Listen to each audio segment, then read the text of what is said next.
Inside the Magic, show number 338 for September 25th, 2011.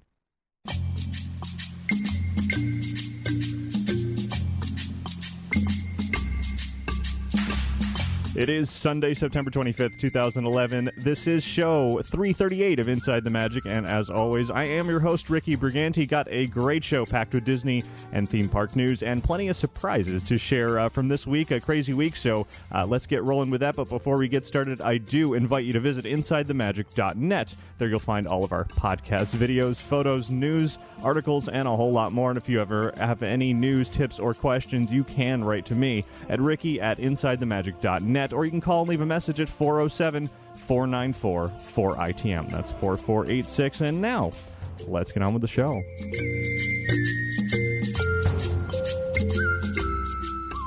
And this week's episode of Inside the Magic is brought to you by Magical Travel. Viva Italia, the agents at Magical Travel have personally experienced an Adventures by Disney vacation to Italy. And you can let Magical Travel plan your adventure of a lifetime, and you can receive a $250 Visa gift card. So call Magical Travel today at 866-207-8387, or you can visit them online at magicaltravel.com to receive a free price quote. And be sure to mention Inside the Magic to receive your free Disney gift card for qualifying bookings when you book your Disney vacation with Magical Travel.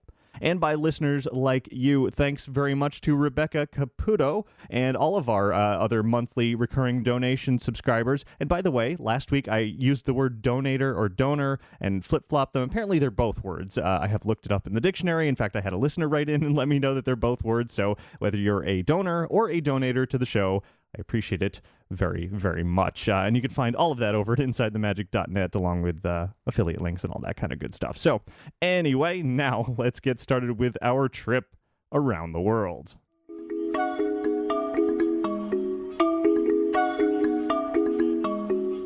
Plenty of really, really big news to get to this week. But before I jump into that, I do want to put in another mention that the 2011 Podcast Award nominations are still open, still available for submitting your favorite shows to nominate anyone with a podcast out there for a show. If you decide that you want to nominate us here at Inside the Magic, we ask that you nominate us for Best Produced and Best Travel, 2 categories, over at podcastawards.com. You'll just have to enter Inside the Magic as the show name, and for the URL, just put InsideTheMagic.net. You can only submit the form once, so be sure to nominate all of the shows that you like in all the different categories all at once, and then hopefully we'll get another nomination for this year.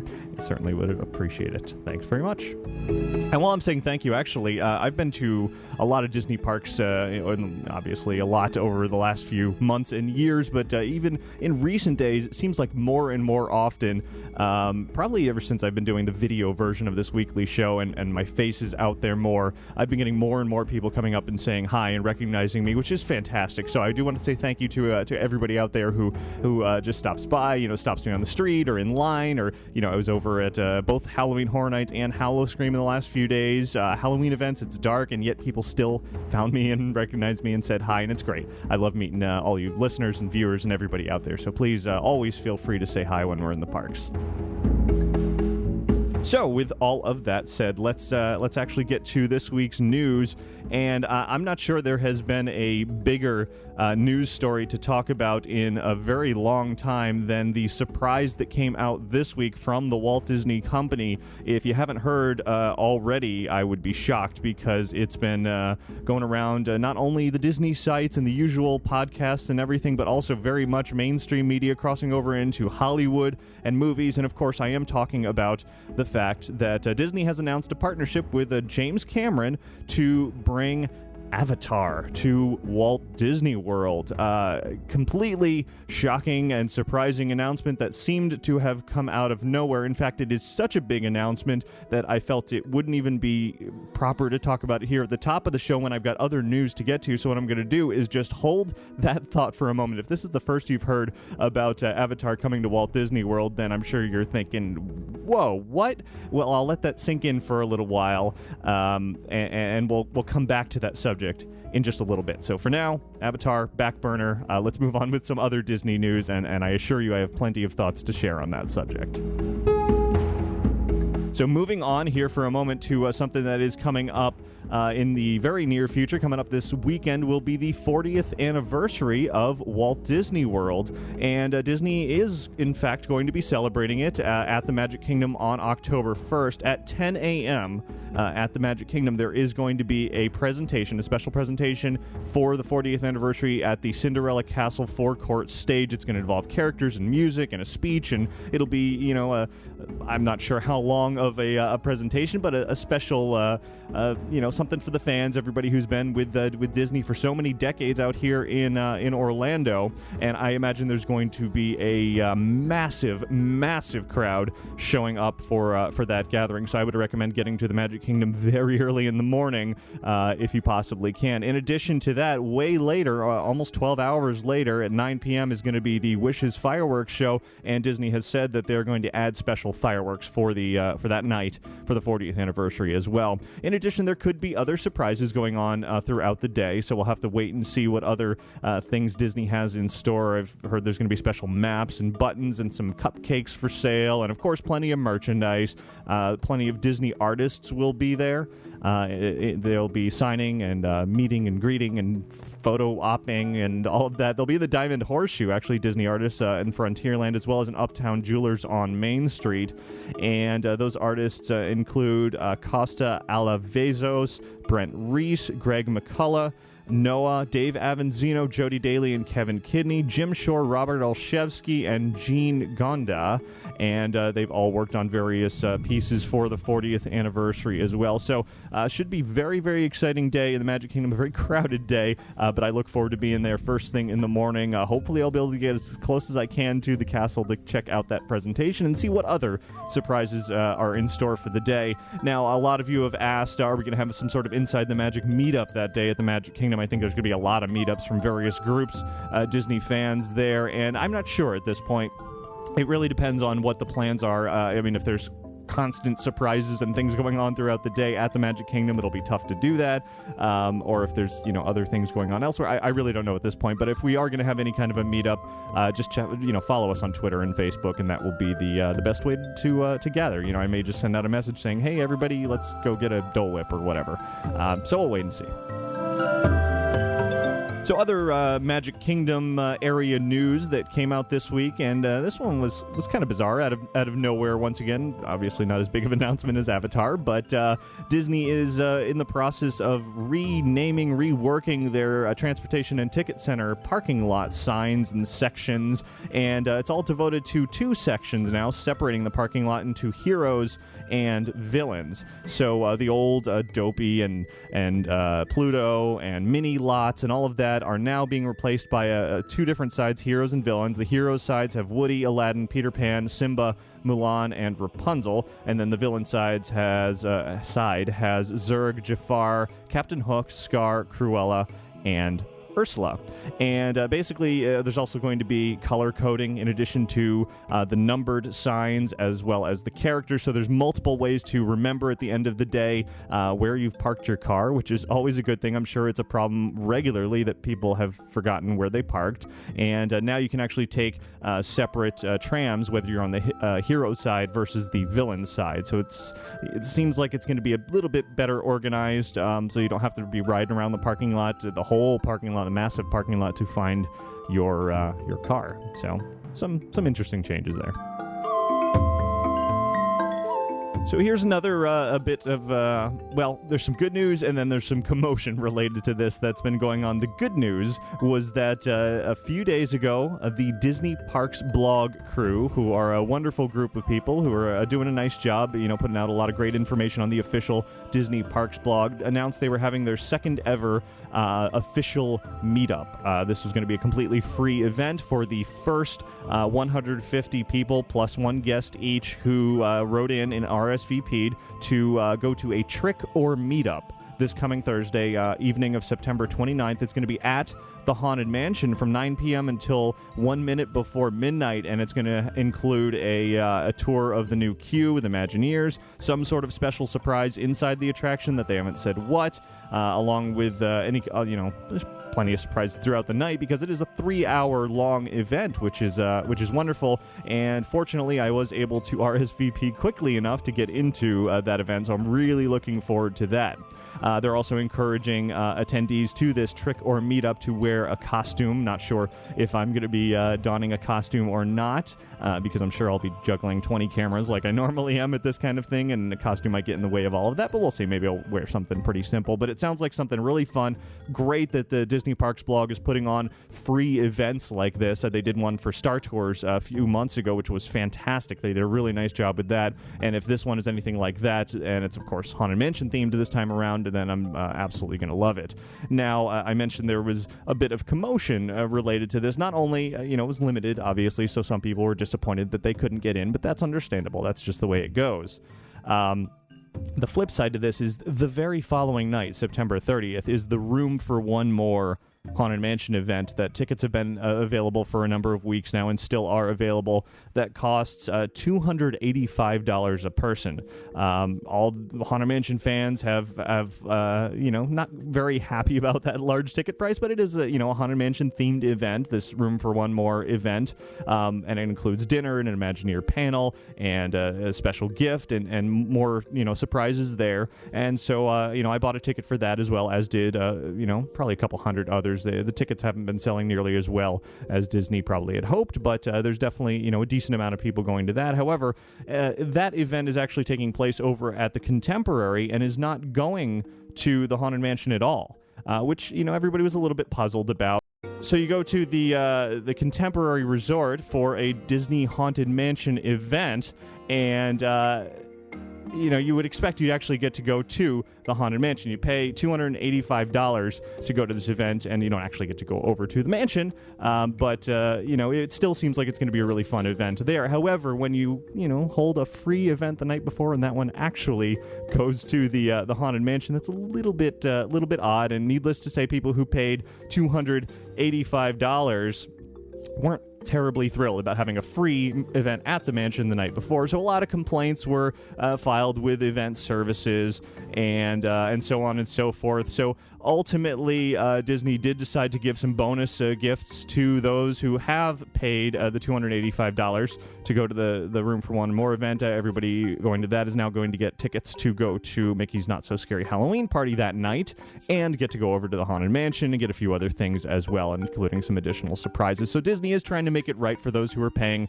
the fairly large amount of money to go to this event and who were, understandably upset that they didn't get into the free mansion event the night before. So fortunately, I did get into one and I'm paying to go to the other, so I'll be able to enjoy both, and we'll just see how that goes. And I'm looking forward to it all, actually.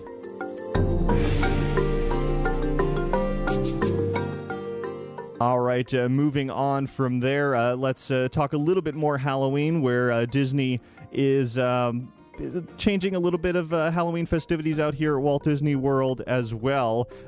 Downtown Disney for a number of years now has held Halloween night and I believe the night before some free trick-or-treating. And this year Disney has decided to do away with that free trick-or-treating opportunity at Downtown Disney because of overwhelming demand, actually. It got to be such a popular event that they decided that they just couldn't hold it anymore, that it just got too many people, too overwhelming, such a large, they just couldn't handle the number of people there. So no more free trick-or-treating at Downtown Disney. And but they did announce just yesterday or today, or very recently, a new Halloween event that's going to be taking place over at Fort Wilderness. It's called Mickey's Backyard Barbecue. It's going to have all you care to eat, as they put it, which is all you can eat. Dinner, along with some Disney characters, a Halloween-themed dance party that's taking place actually on Halloween night, 5 to 7 p.m. It includes a buffet with chicken and ribs and hot dogs and all that kind of good stuff. It's $51 to attend for adults, which is a little bit hefty of a price, though they say beer, wine, and lemonade and iced tea are included in the price. So if you're, one to have a few drinks, then maybe the $51 price isn't so bad, and it's $30 for ages 3 to 9. You can make reservations online or call 407-WDW-DINE.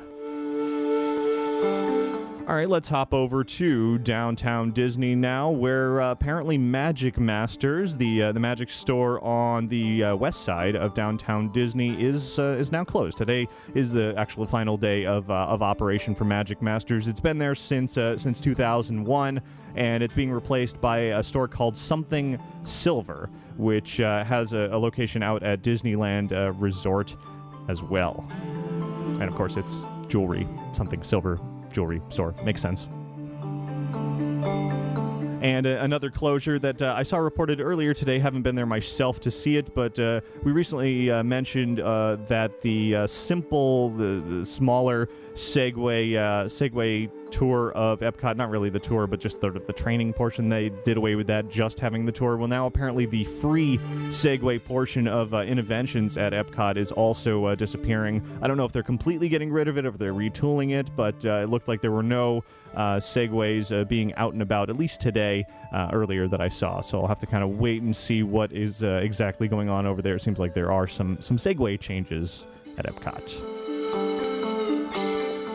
Now, there was a big response to a recent promotion for the upcoming Legoland Florida, which is opening in just a couple of weeks from now down in Winter Haven, not too far from Walt Disney World, maybe about 45 minutes to an hour away. Well, for a while, you could head to the Lego store at downtown Disney and sign up for their VIP card. And if you did that, you could actually get a free ticket to go to Legoland at the end of October. Well, apparently that, like anything free, like the free trick-or-treating that I mentioned just a few minutes ago, it became overwhelming, and I just received word today that they have stopped giving away those tickets as well. So if you didn't have a chance to grab your free Legoland Florida ticket, I think there are still some ways of getting it, but that particular manner of giving them away and getting them is not available anymore. And let's turn away here from Disney for a moment for some interesting sort of news. And I say sort of news because this is definitely not confirmed. It's sort of a take it for what you will bit of news for out here at Universal Orlando, where a famous director, Steven Spielberg, had some comments recently about Transformers The Ride, which is being built out in California at Universal Hollywood, as well as at Singapore, Universal Studios Singapore. And in an interview with the Orlando Sentinel, Steven Spielberg said, quote, "I always like to hear that people are still coming to the attractions we already have in the park. I know everybody's going to Harry Potter right now, but we think Transformers is going to be pretty amazing. We've been working on that for about 3 years now. It should be ready soon. I don't have an announcement yet, but it should be coming there soon." End quote. And it's a little bit vague of a statement. He was talking about Harry Potter, which is, of course, out here in Orlando, but then he was talking about the fact that Transformers has been in the works for about 3 years now, which everybody knew is the case for the other parks. But then he said it should be coming there soon. So is Transformers coming to Universal Orlando? Well, we'll just have to interpret that as maybe, maybe not. Universal Orlando certainly is not saying that it is. And I guess the Spielberg camp hasn't made any further comments. So we'll just have to wait and see. I would love to see a Transformers ride out here in Orlando, but at the very least, it is definitely under construction now in Hollywood, which should be fun. Back to the world of Disney, but we're talking about California, so we'll stay out there to the Disneyland Resort over at Disney California Adventure. Blue Sky Cellar has received another update that features a whole lot of new imagery and things related to the remaining projects going on in that park, which is Buena Vista Street and, of course, Cars Land. But they've also unveiled 3 really excellent new posters for the park. One is for the red car trolleys, which looks like a poster that is just decades old, although it is really clean and crisp and is a fantastic poster. A similarly designed Soarin' poster was unveiled there, as well as one that I really, really love for the Tower of Terror. Really classic sort of 30s, 40s horror motif on the Tower of Terror poster, and it's very similar to other posters that they have unveiled for Little Mermaid Ride and a few of the other attractions around Paradise Pier. Supposedly these posters will be available, I'm not sure about the latest 3, but the previous ones they've said will be available, I can't remember if they said later this year or early next year, but they will be available for purchase at some point, and I have to imagine that these 3 new ones will also be available, which I will definitely pick up because that Tower of Terror one is really fantastic. And you can see pictures of what those look like. They were actually put up over at the Disney Parks blog as well, if you haven't had a chance to go over to the Blue Sky cellar, since it has been updated, which was just a couple of days ago. Let's talk a little bit about food at the Disneyland Resort, where one of my favorites, and a favorite amongst many, is the Monte Cristo sandwich at the Blue Bayou, as well as at Cafe Orleans in New Orleans Square. Well, out here in Orlando, there was a food truck bazaar recently, as there is quite regularly, actually, for the last few months. And a new truck from Tampa called the Wicked Witches, as in sandwiches, Wicked Witches, actually was serving a Monte Cristo out of a food truck, and I couldn't resist trying that. And you know what? I almost think it was better than Disneyland's Monte Cristo. So any of you out there who are out here in Orlando area or in the Tampa area, which is where this food truck is based out, I do recommend you try it. If you can track them down there on Twitter and Facebook, I'm sure they have a website out there somewhere. Find them, grab this Monte Cristo, because it is good and it will make you feel like you're at Disneyland, or possibly even better. A little bit of news, Christmas-related news, actually. Of course, every year Disney tapes the annual Christmas Day Parade, both out here in Orlando and out in California. Disneyland never really announces when they're going to be taping it, because they just kind of want, especially at Disneyland, they just want the crowd that's there to show up. Well, it seems like the dates for taping this year's Christmas Parade at Disneyland Park is going to be November 4th through 6th. And based on just some information that has shown up online.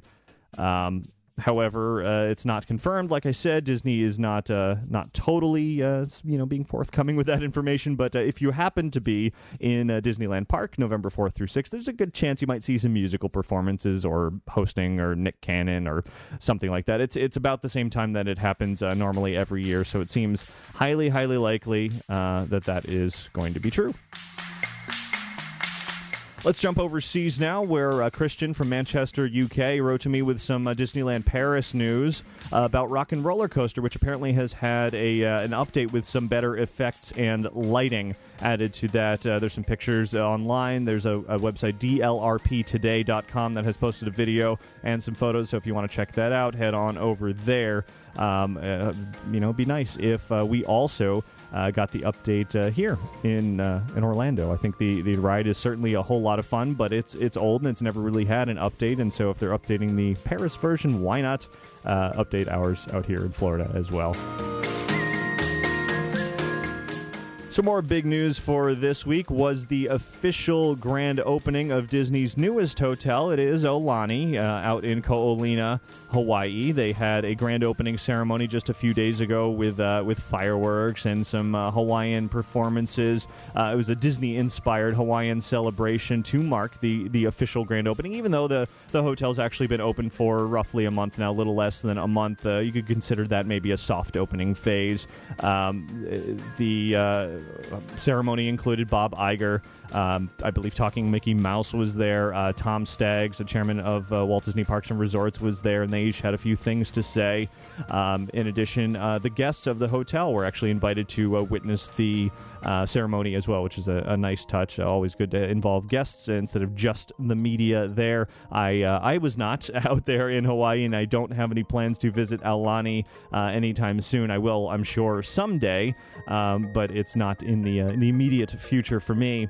However, if you're interested in going there, not only are there regular hotel rooms available, but Disney has now, with the grand opening, announced they have resumed timeshare sales of Aulani once again. There were issues that popped up over the summer of miscalculations of dues, and some executives got fired at the vacation club, or they left the vacation club as a result of the dues not being enough, essentially, for Disney to be able to keep the resort running without operating at a loss. So now Disney has announced that they have resumed timeshare sales with dues 33% higher than they were originally going to be. And of course, they've offered some various forms of compensation to those who had already bought into it, but anybody who is buying into Aulani in the future is now going to pay 33% more in dues than they originally had announced. And when all phases are completed, Aulani is going to have 359 traditional hotel rooms and 481 two-bedroom equivalent vacation club villas in its two towers, with plenty of good views of the ocean. We'll actually have a little bit more from the opening ceremony of Aulani a little bit later in this week's show. But more about Hawaii. This week, Disney Cruise Line announced a second Hawaii cruise for its 2012 schedule. Leaving out of Los Angeles, there will be 2 Hawaiian sailings that reach a variety of Hawaiian destinations. There's going to be a 15-night Hawaiian itinerary, which includes 9 days at sea and leaves on April 29th. Of 2012, and then there's also going to be the new 14-night Hawaiian itinerary with 8 days at sea. That one's going to be leaving on October 14th of 2012. That's going to be aboard the Disney Wonder cruise ship. Rates for these Hawaiian cruises start at $1,800 per person for a standard inside stateroom based on double occupancy. And also in Hawaii, a little added bonus for anybody who is visiting Ko Olina to see Aulani, the infamous Black Pearl ship from the Pirates of the Caribbean movie series, has now docked in recent weeks over at around the area of Aulani. So anybody out there should keep an eye out for some pirates. Not quite in the Caribbean, but they're pirates nonetheless, and it is the mysterious Black Pearl ship. Let's jump to the world of movies now, where there is a very popular movie that you might have heard of. It's, called The Lion King, and it's back in theaters in 3D, and it is dominating at the box office. This is the second weekend it's been there. This movie is 17 years old, and it has been number 1 at the box office for 2 weekends in a row, up against brand new films. The first weekend, I think it was around 30 million or so. This second weekend, it only dropped 27% at $22.1 million for the weekend. It beat out the brand new movie, any brand new movies that came out this year, and it's just a week away before this film hits through the 3D version and Blu-ray version hit home. I actually already have a copy of that, which I'm going to be reviewing in the coming days, but so far at the box office, Lion King's made about $61 million cumulatively across the original theatrical run, and now it's up to almost $400 million over many, many years now. And Disney has said that due to its popularity, The Lion King in 3D may be extended in theaters, which is no surprise. Anytime Disney does one of these limited time 2-week engagements in the theaters, it ultimately gets extended. So that's not a surprise in the slightest, but it'll be interesting to see if it continues to dominate and stay at number 1 in the coming weeks, should it actually get extended. Now, we recently reported that the Lone Ranger movie that Disney was working on was temporarily halted, possibly permanently halted, unless the budget could be cut. The budget was rumored at exceeding $250 million. $600 million would be huge, but, not that $250 million is huge, but regardless of all of that, apparently it was not going to happen at $250 million. Well, now director Gore Verbinski and producer Jerry Bruckheimer have managed to work or rework on the film's planning stages and bring that budget down to about $215 million. So, they chopped off about $35 million from the budget, and apparently Walt Disney Studios is happy with that. And as such, it seems like the movie is finally going to move forward. Armie Hammer, who was in The Social Network, is still signed on to play the Lone Ranger, the title character, and Johnny Depp still signed on to play Tonto, his sidekick, and so hopefully all is moving forward well on that. I think it'll be as long as it's a good film, it will be a great bonus for Frontierland, certainly, and more Johnny Depp in the parks probably. Turning to television, so briefly here tonight on ABC. In fact, by the time I'm done recording this, it might be time for the show already, is the premiere of ABC's new show, Pan Am, that they have been promoting for quite a while now. It's being billed as ABC's version of Mad Men, AMC's Mad Men, but set in the air, and all the whatever that goes on with that. I'm not really thrilled and not looking forward to it. I'm not even sure that I'm going to watch it, but if anyone sees it and if you enjoy it, let me know. Speaking of TV, here's some TV listings from Kirby over at bartlett-sloan.net/TV. On the DIY channel, on this week will be a show, on Wednesday, September 28th, just a few days from now, 9 p.m. to 9:30 p.m. is going to be a show called This New House, Hunkering Down, and apparently they're going to be heading to Disneyland to see how storm-ready building can help you and your home avoid a wild ride in the next hurricane season. So vaguely Disney-related. I guess they're going to have a little Disney segment there on the show. And if you want more Disney on your TV, there's been a partnership announced with Roku, who makes these little boxes you can plug into your TV and pull up content from online and watch them easily, watch it easily on your television. Well, now there's a new YouTube channel on there, as well as a partnership with Disney to include short content from Disney.com, including animated shorts, movie trailers, and music videos. So some added bonus content if you're a Roku owner. And final bit of news here is coming out of Disney Interactive in the world of mobile games, something that they are promoting heavily here that's only 99 cents to buy. It's a new mobile game called Where's My Water? And it features Disney's first original character for a mobile application, the star of the game called Swampy, the alligator. And the game is developed from the team behind the Jelly Car franchise, and it's a physics-based puzzle game, and it's available for iPad, iPhone, and iPod Touch in the App Store. And it's being sort of called Disney's answer to Angry Birds, if you will, sort of a frenetic, movement sort of game that a lot who have played it seem to be enjoying so far. I haven't had a chance to give it a shot yet. I never even actually have played Angry Birds either, which I mean, a lot of you who are addicted to that game will probably be surprised. But regardless, if you want to try out a new game, if you're sick of Angry Birds, maybe you want to check out Disney's Where's My Water, featuring Swampy, the alligator. And that'll do it for your news from around the world this week, except for the big blue topic that we still have yet to discuss, which is coming up here in just a minute.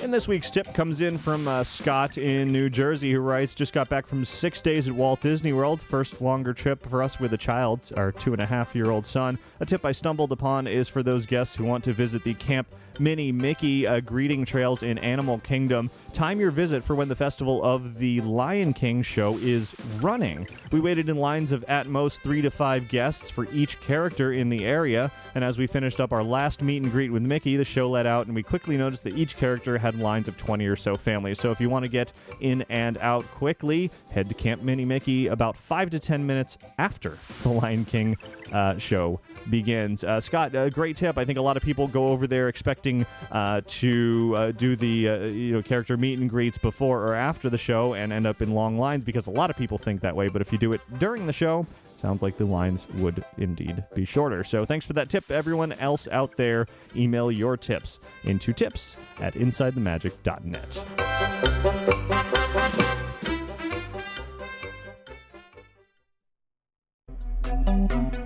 And before we jump into the biggest news of the week, I do want to put in a quick word about Lanyard Lab. If you are looking to promote your business, or maybe you're around a school and you need to wear name tags, or it works great at conventions or churches or any organization really, head on over to lanyardlab.com, fill out our price quote request form, and from there you can send us all of your information, anything that you want printed on the lanyards, any colors, logos, etc. Send it all to us. We'll put it all together in a neat package for you, send you over a price quote for all of that, along with the proof showing you what the lanyards will look like, and then you can just order online. It's as easy as that. Check it out over at lanyardlab.com.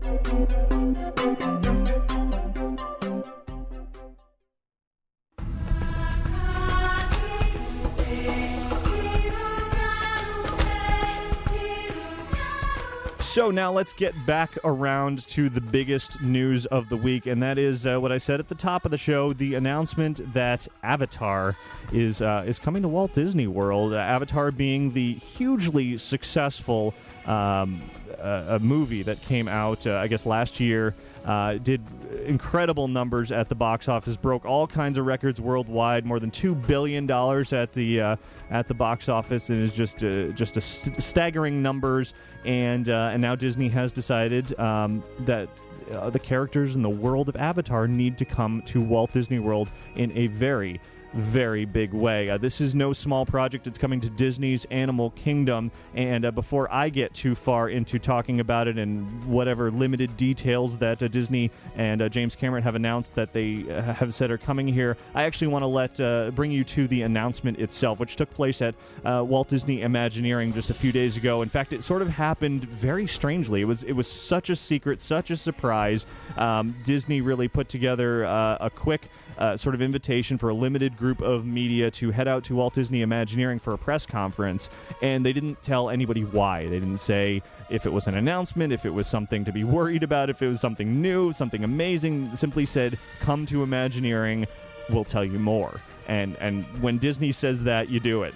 And of course, everybody went out there and were very surprised by the announcement.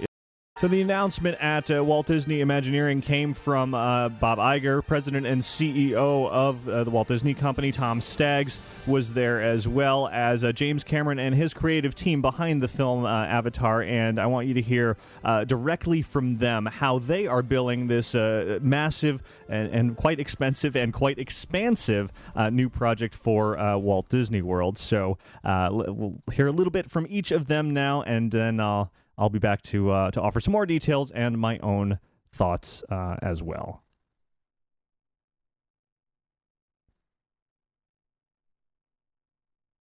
It's an exclusive arrangement with Jim Cameron. And we are just full of technical difficulties today. Take two on the video and the audio. Announced an exclusive arrangement with Jim Cameron and Lightstorm Entertainment and with Fox Filmed Entertainment for rights to Avatar at our parks and resorts around the world, starting with Walt Disney World in Orlando, Florida.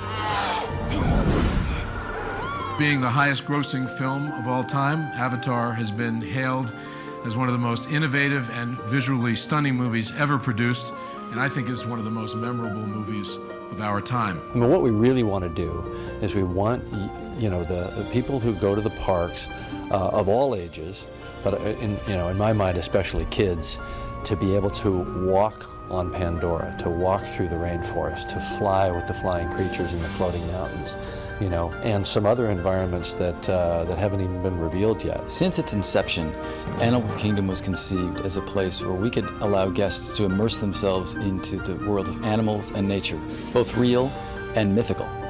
And with Avatar, we've found the perfect opportunity to create a world around one of the most amazing mythical lands ever created. And so we think this is a great opportunity for our guests and a perfect fit with Animal Kingdom. The scope and the scale of this thing are pretty incredible. I mean, Disney's vision of this, when they came to me, was to create a land. I thought we were going to be talking about an attraction. We're talking about a land, and possibly even the possibility of other parks as well in the future. So this is going to be such an enormous playground for the imagination, for me personally, for my little Avatar team, and for the whole Imagineering team that's going to be working on this thing. Walt Disney himself was obsessed with the concept of turning what was imagined or fantasy, particularly in his theatrical animated films, into experiences and places that people could actually believe were real. I think Jim did that in Avatar. It's been something that's been at the core of Pixar all of these years, and we think we've got a great opportunity to do just that with the land and the characters that inhabit Pandora.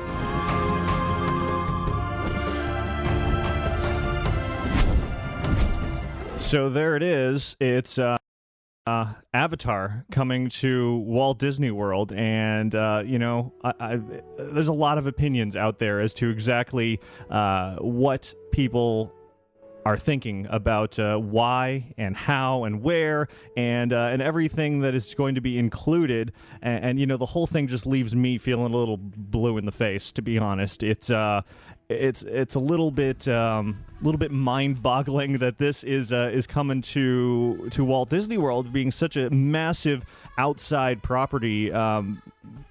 It's hard to wrap your head around with so few details actually being released. It is so early in the project, as you just heard, that it's even almost incomprehensible to think what exactly it means for Avatar to be coming to Walt Disney World, because there are no details at this point. And It's just one of those things that we'll just have to kind of watch and wait, and perhaps it's going to be a good thing. Perhaps there's going to be this massive, incredibly immersive, wonderful experience where you go to Pandora, the alien land from the film. And it's going to be this amazing environment where you're going to ride these amazing rides, these brand new, incredible e-ticket rides, and it's just going to be completely thrilling. But at the same time, maybe it's going to be something that people aren't entirely crazy about. It is so hard to say at this point because there are no details. They haven't said anything about it. I mean, you heard everything just in those little interview snippets. That is everything that they said. They said there's going to be rides and entertainment and a whole themed land surrounding Avatar in Animal Kingdom. But what does that mean? Well, nobody really knows. So we don't know where it's going to go in Animal Kingdom. We don't know what rides are going to be there. We don't know how many rides. We don't know how much of an environment it's going to be. We don't know anything at all, and that's because those details just don't exist. I mean, Disney has literally been only working on this project, thinking about this project for a couple of months now, which is so unlikely, unusual for them to announce something this early, and I have to assume that it's because they didn't want it to come out before they were, because too many people were involved and somehow it leaked, and they managed to keep this one under wraps very, very well. But it also means they have to make this announcement with no details at all, which is just kind of bizarre.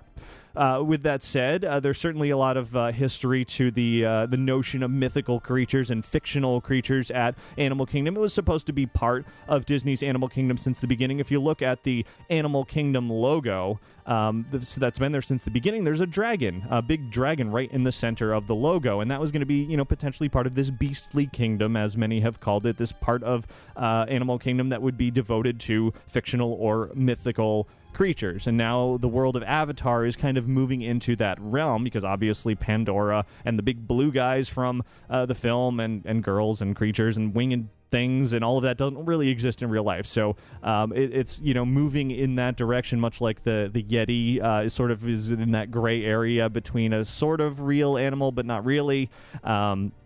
This is just moving in the whole other direction of completely fantastical, and it will be interesting to see how that fits in with all of the real-life elements, the real animals that are throughout Animal Kingdom already. Now, the project is said to be costing about the same as the Cars Land expansion of California Adventure, which is a few $100 million, which is no small project. Cars Land is certainly a massively expansive expansion to Disney California Adventure. Walking through there is going to be quite impressive, and so as such, if it's the same scale and scope and largely immersive and detailed environment, it'll be interesting to see how that all comes together. After the announcement, Disney invited everybody to email in with some questions about everything, and then Tom Staggs, chairman of Walt Disney Parks and Resorts, would be responding on the Disney Parks blog, which he did later in the night. And there were some, it was kind of dancing around the subjects because he didn't really have any specifics to say, but there were some important details released in there. There were concerns that Avatar, being a PG-13 movie, has some issues in there or some scenes in there that are not entirely family friendly for all ages.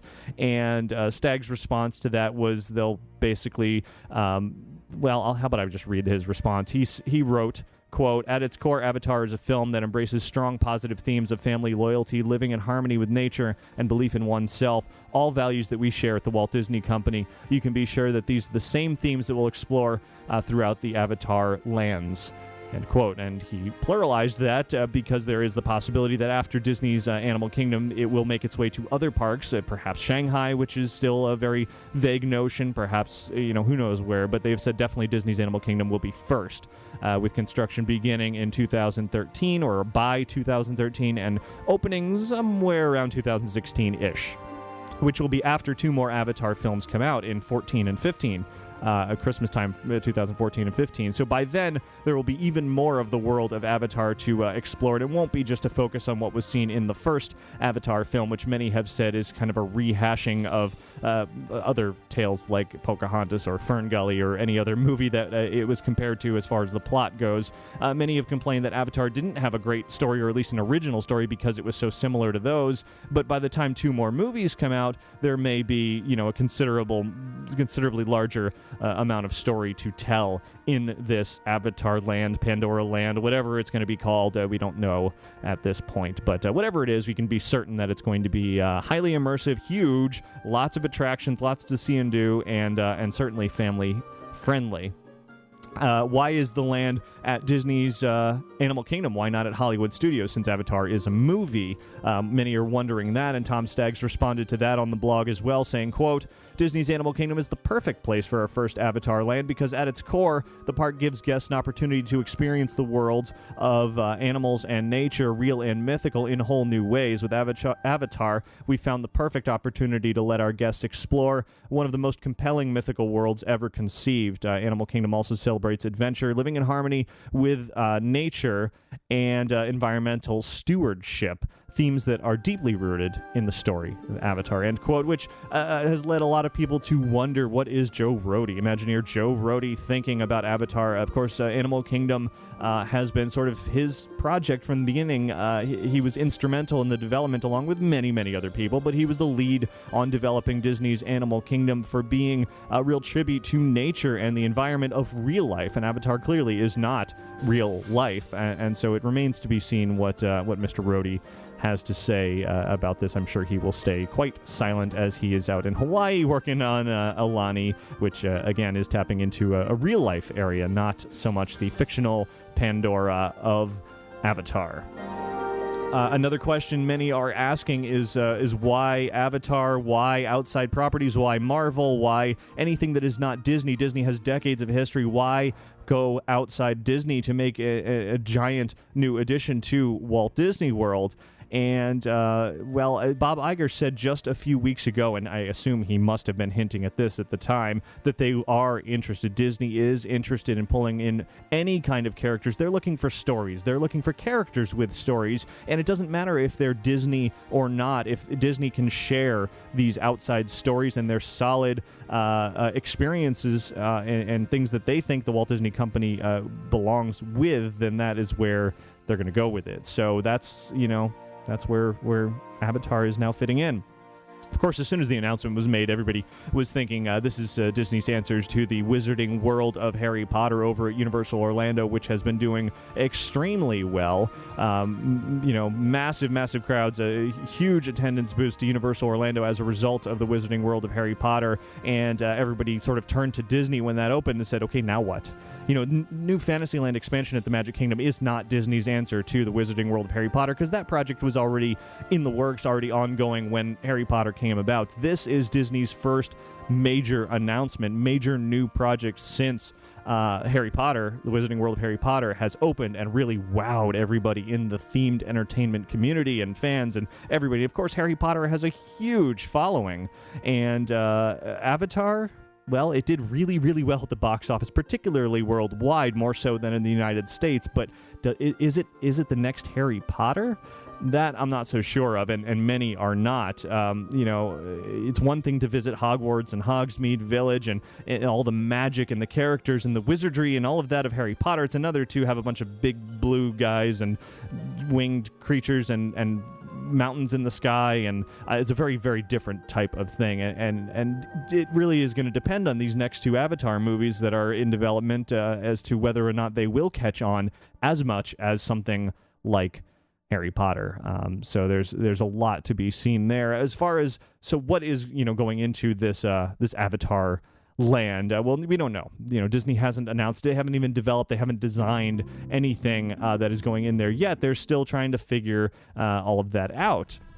However, there was one sort of hint-ish that you could sort of look at that may relate to this. Back in 2010, a patent was filed from Walt Disney Imagineering about this sort of puppeteering, flying creature that could be ridden on.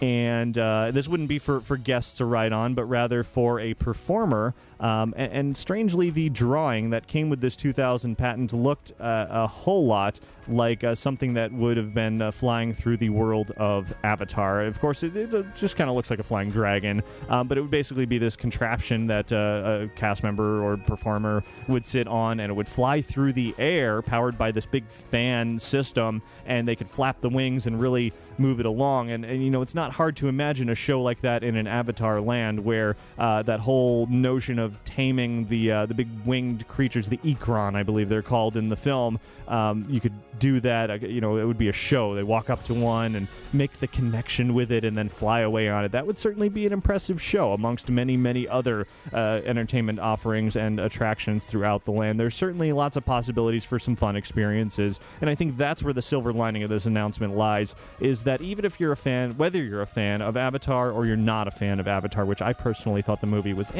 you know, it was all right. I saw it once and don't really have a desire to see it again. Even in that respect, you may still enjoy this Avatar section of Disney's Animal Kingdom when it is built, because if it's built like the Wizarding World of Harry Potter, where it's a totally immersive environment with a ton of detail and really interesting rides that don't matter if you're a fan, you can still enjoy the experience.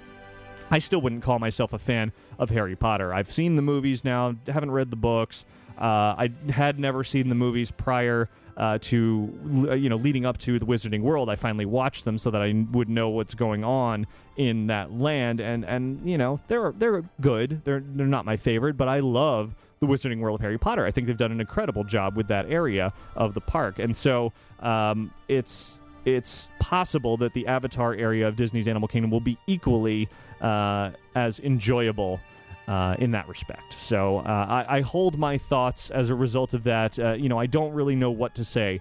I'm kind of in the indifferent camp here about whether or not I'm happy or sad or against or for Avatar coming to Walt Disney World. I just don't know what to think of it at this point. However, people do have very, very strong opinions. The article of the announcement over at InsideTheMagic.net has received more than 1,300 likes, little Facebook like button that you click on there, which is a staggering number. I don't think any article on the website has ever received that many clicks, and it brought down our website. It was so popular when the announcement was made just a few days ago. More than 100 comments on that article, just talking about it for and against and what you think.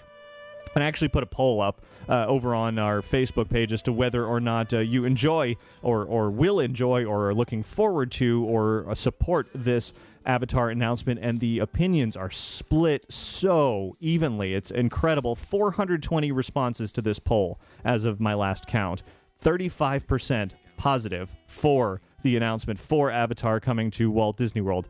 Exactly the same percentage, 35% against it. And then 30% indifferent. Almost exactly a third split for all three categories. So it's really dividing at this point. Everybody's, a third of people essentially are saying, I love this idea. A third are saying, I hate this idea. And a third are saying, I'm not really sure. And that's kind of where I fall. I'm not sure what to think about Avatar coming to Walt Disney World yet, until I see some concepts, some ideas, some details about what exactly it means for this to come to Walt Disney World. But regardless, it is a major, major announcement. Certainly something we're going to be watching for a very long time, if it's not even going to start construction for a couple of years, maybe a year and a half, and then it won't be completed for another 5 years or so. This is a project to watch in the long term. So that's my take on Avatar for the moment, and we'll just have to wait and see where it goes from here as more details unfold.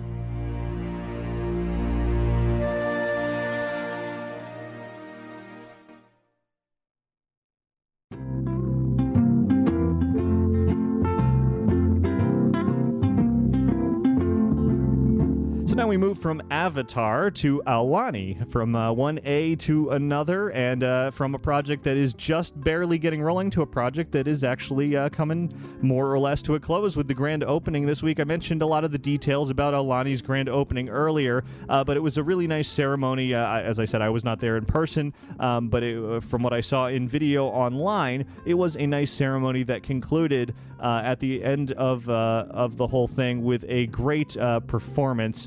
a special rendition of a classic Disney song done in a Hawaiian style that I thought would be great to share here on the podcast, especially on the back of something so shocking as the Avatar announcement. I thought it'd be great to follow that up with something a little bit more soothing and less controversial. So now I want to bring you to Hawaii to enjoy a bit of Aulani excitement at the conclusion of the opening ceremony.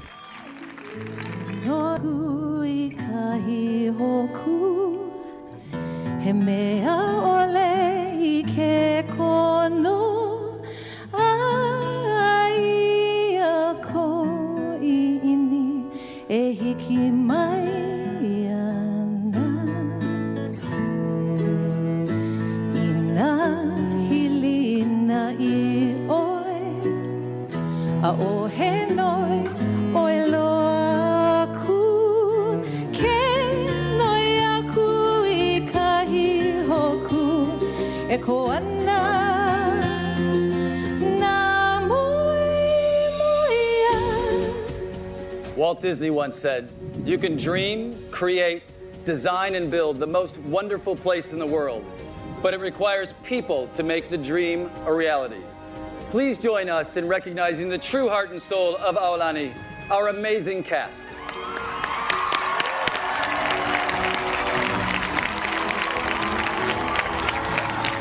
And now, it is my pleasure to welcome one and all to Aulani, a family paradise with just a touch of magic. No request is too extreme when you wish upon a star. Your dreams come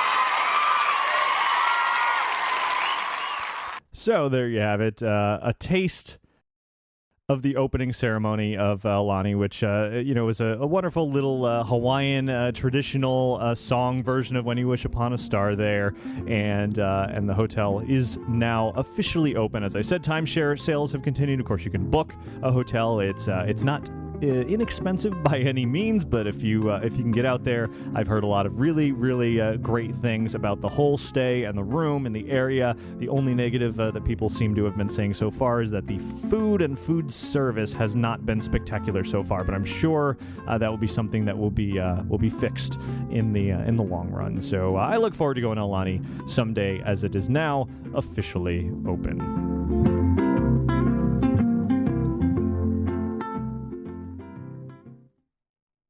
Hi, Ricky. Hi, Ricky. Hey, Ricky. Hi, Ricky. Hi, Ricky. Hey, Ricky. Ricky, this is amazing. Ladies and gentlemen, boys and girls. Inside the Magic listener feedback.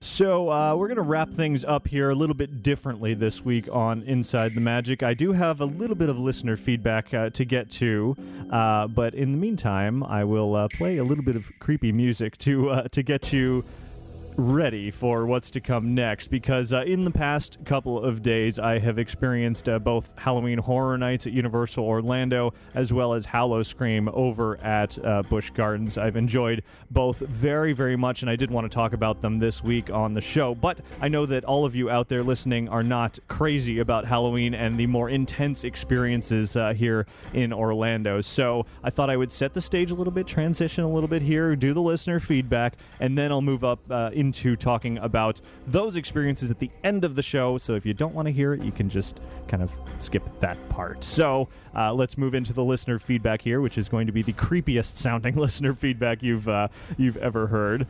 First up is an email from Jason, who writes, I just noticed that the Adventures by Disney Backstage Magic Tour is now being offered by Jet Setter, the high-end travel deal site operated by Gilt Group. It seems like an unusual offer, but new new territory for Disney. I thought it would be an interesting news item for this week. So, Jason, thanks very much for that. Anyone who's, I think Jet Setter's free to sign up. So if you want a good deal on the Adventures by Disney Backstage and Magic Tour, you might want to check out their website. And next up, this is weird doing the listener feedback with this creepy music, but it's still kind of fun. Next up is an email from Kevin, who writes, love the show. We're weekly listeners. We just returned from California Adventure and saw the World of Color show. The show is amazing, but we noticed it had some significant changes compared to a year ago. The section of the show where fire used to be is gone. Do you have any insight why the changes were made? Well, Kevin, I do have an answer for that. In fact, I have two answers. One, I know the fire effects were having some issues recently. There were a few shows where the fire simply did not happen. So it sounds like you happened to catch one of those shows where the fire effects of World of Color were simply not working, if there wasn't any fire to be found. So that's unfortunate. You definitely want to go back and see it with the fire because those effects are really, really spectacular. Now, with that said, there were changes made, considerable changes to the show since Pirates of the Caribbean On Stranger Tides came out. The whole Chernobog section of the show was replaced by a section devoted to On Stranger Tides and mermaids and Blackbeard and all of that, which heavily uses the fire effect. So if you saw the pirate sequence and you didn't see any fire, then that's a problem. And I don't know if it's been fixed yet. I haven't seen it there at all, but I remember catching on Twitter a few people saying that the fire effects were not working, which is unfortunate, but it happens. Disney can't always have everything completely up and running 100% of the time, so it's bound to happen. But you'll have to go back. It just means you'll have an excuse to see the show again. All right, now let's move away from the creepy music here for just a second while we listen to a voice message. Hey, Ricky. This is Chad from Michigan. I actually had a quick question. I know it's going to be one that you probably don't know what the answer is to, so I just wanted to reach out to all the fans out there because I know there's thousands of them. But my question would be, my wife and I are heading to Disney and landing in Orlando International Airport. And we are actually staying at the DoubleTree near downtown Disney. So my question would be, to the fans, what is the cheapest way to get from the Orlando airport to the DoubleTree, whether that be taxi, if there's a special shuttle, or any other option, buses, what have you. So if anybody's out there who can answer that question, that would be great. So thanks a lot. Keep up the good work, and look forward to hearing from you soon. Take care. Well, thanks very much for that, and I actually do have some answers to it, although I prefer the answer given out in the chat room just now from Aaron, who says, how about a bike? Yes, that would probably be the cheapest solution. I wouldn't necessarily recommend pedaling a bicycle all the way from the airport to Walt Disney World, though, especially if you have luggage. No, the real answer and best answer is to take a shuttle. Mears or another similar, Cameron in the chat room says walk. I guess that could work too, but no, a shuttle is a very reasonable price between Orlando International Airport and the parks. Actually, at California as well, the shuttles are pretty good, and that would probably be your best way. Don't take a taxi; that will cost you a fortune. You can't use Magical Express unless you're staying at the Disney hotels. So I would say looking into Mears or similar shuttle services would be your best bet. Next up, an email from Billy, who writes, was listening to the podcast, got an idea about the monorail. With the Las Vegas one in financial problems, maybe buy that one and send it down to Disney. If it doesn't match up style-wise to the ones we use now, then just run it from Hollywood Studios to Animal Kingdom and Downtown Disney. Just an idea. Love the show.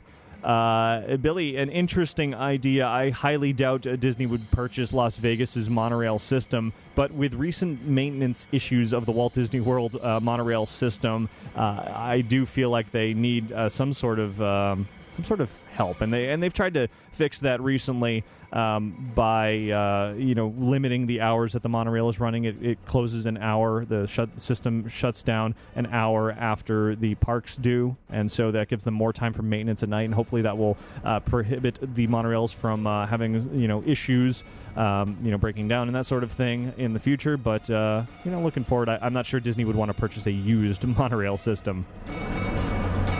To go back to the previous question from Chad in the voicemail, Josh in the chat room just went over and checked the website, saying that a super shuttle is $20 for a shuttle for the airport. So thanks, Josh, for that information, and sounds like a good deal to me. That's probably your best bet, Chad.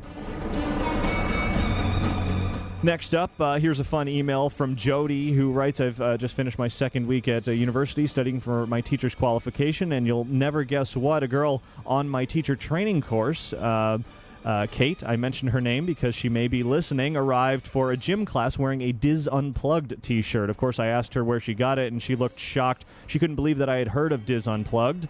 She asked me if I was a listener of that show, and I replied, not really, but I've heard of them. I'm more of an Inside the Magic fan. And she said, oh my gosh, I can't believe someone else I know listens to these fantastic Disney podcasts.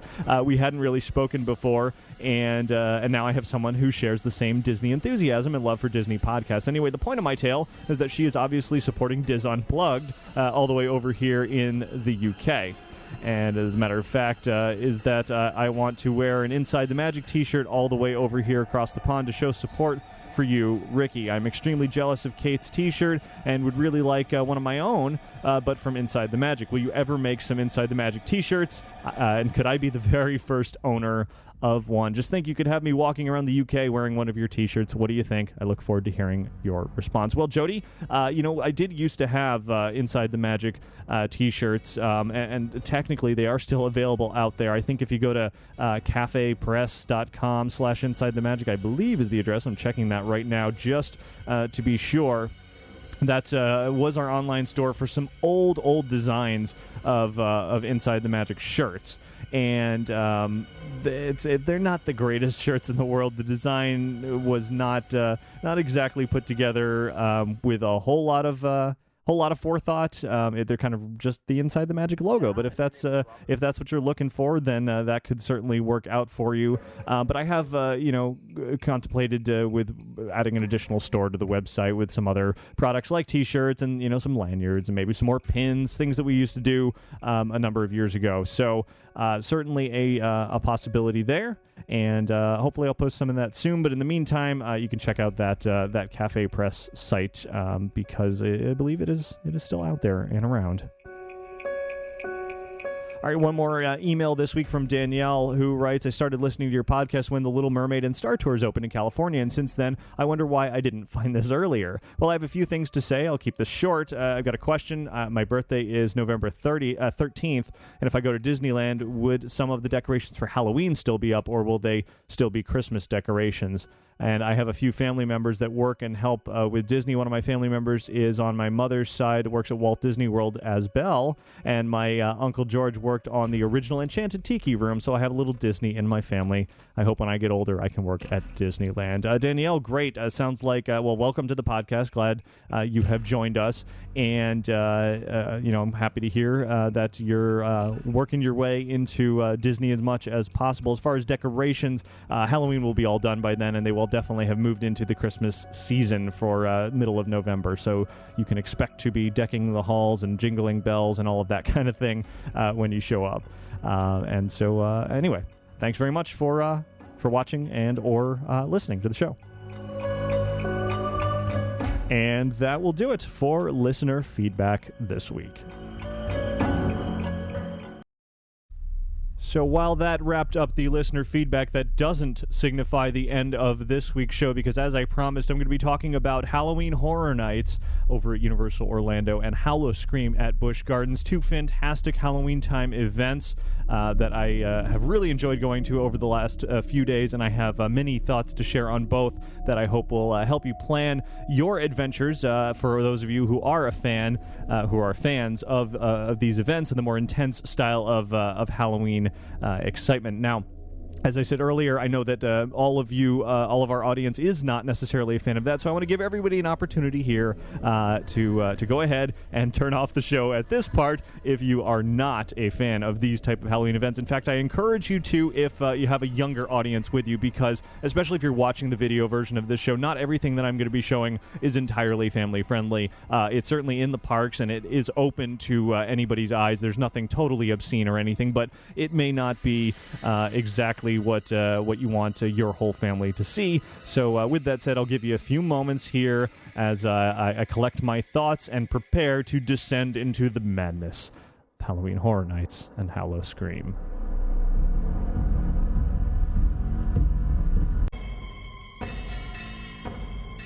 And now it is time to descend into the madness of Halloween Horror Nights and HallowScream, the two world-class Halloween events here in the Central Florida area, one in Orlando, one in Tampa, and both that I have enjoyed very, very much over the last few days. In fact, I've been to Halloween Horror Nights twice, once on preview night and once on opening night, and then I went just last night to HallowScream over in Tampa. Both very unique events. Certainly a lot of changes this year, a lot of really exciting additions this year, and I'm looking forward to sharing all the details with you. If, of course, you want to see everything that I am talking about both of these events, you're going to want to head on over to InsideTheMagic.net with plenty of videos and photos and write-ups and reviews and everything to completely cover it. But now I want to share my thoughts in exploring both of these events, beginning right here in Orlando with Halloween Horror Nights. It's something that I look